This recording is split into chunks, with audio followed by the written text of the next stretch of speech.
Olá pessoal, chegamos a mais uma aula de geografia. A aula de hoje vai ser sobre o processo da industrialização brasileira.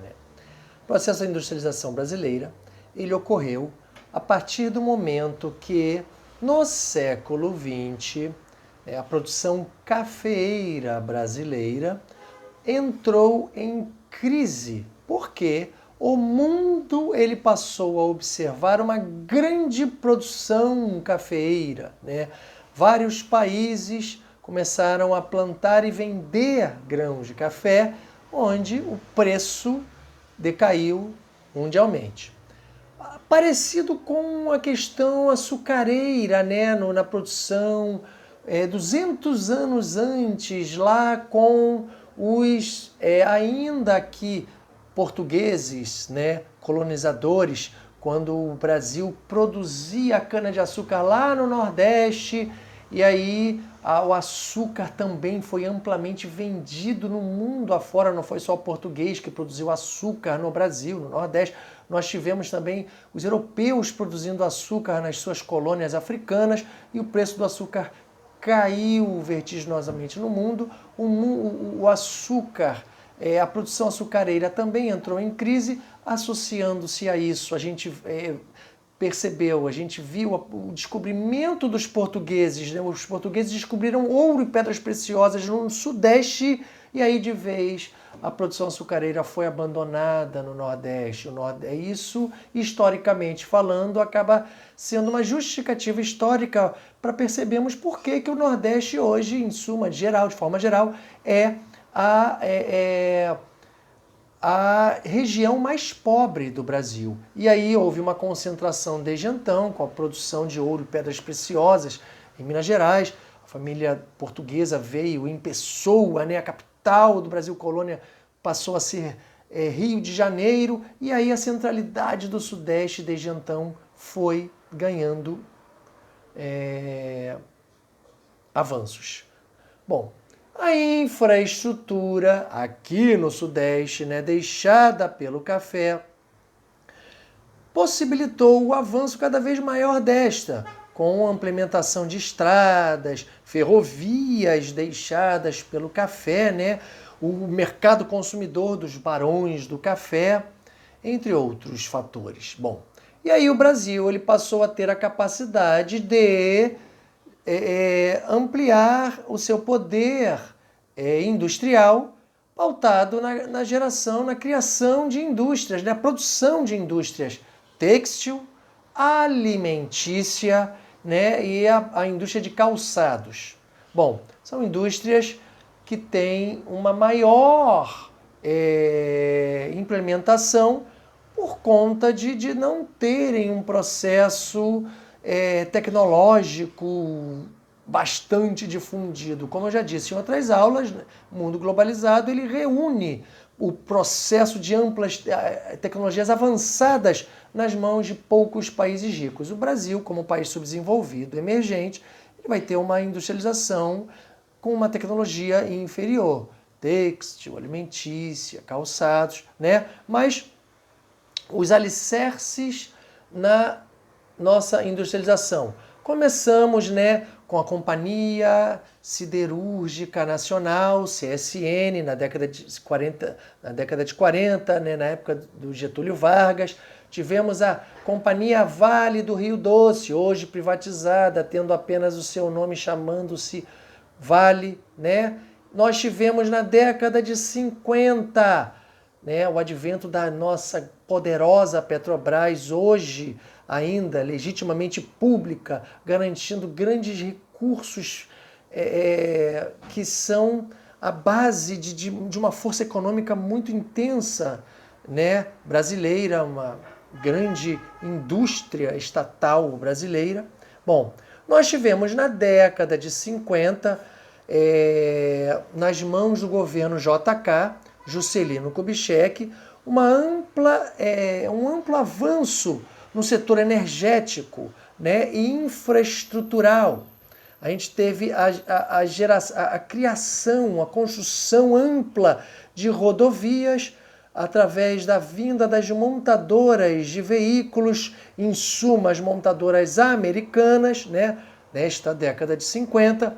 Claro, a economia estadunidense, dos Estados Unidos, mostrando,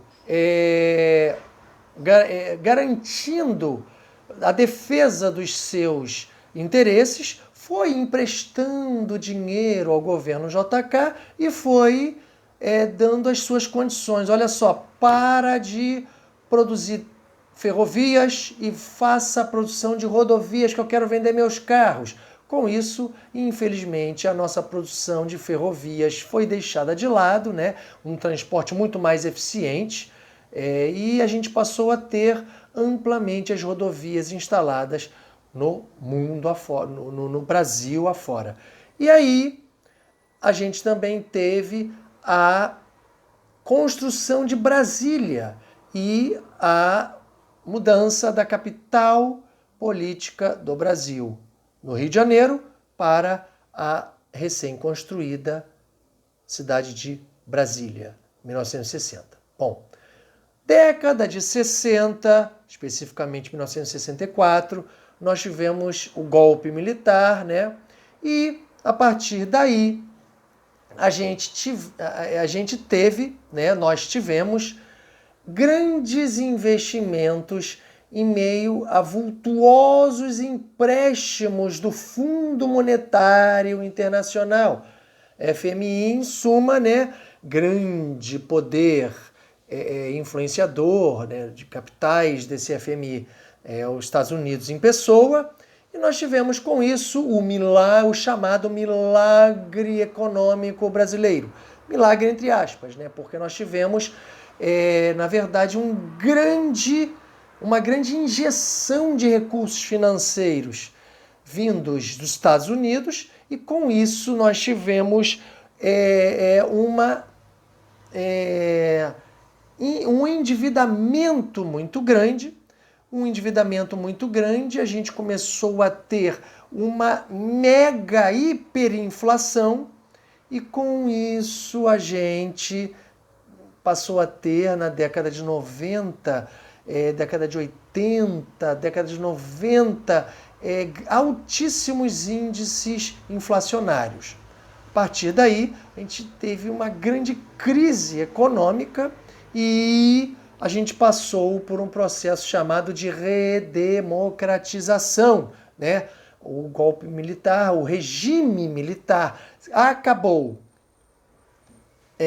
na passagem dos anos 80 para os anos 90, e nos moldes da redemocratização a gente teve a nossa Constituição brasileira feita, né, nas mãos centralizadas, né, do doutor Ulisses Guimarães, em 1988. Tivemos em 1989 as chamadas diretas já, onde Collor e Lula disputaram diretamente a presidência do Brasil, e Collor venceu.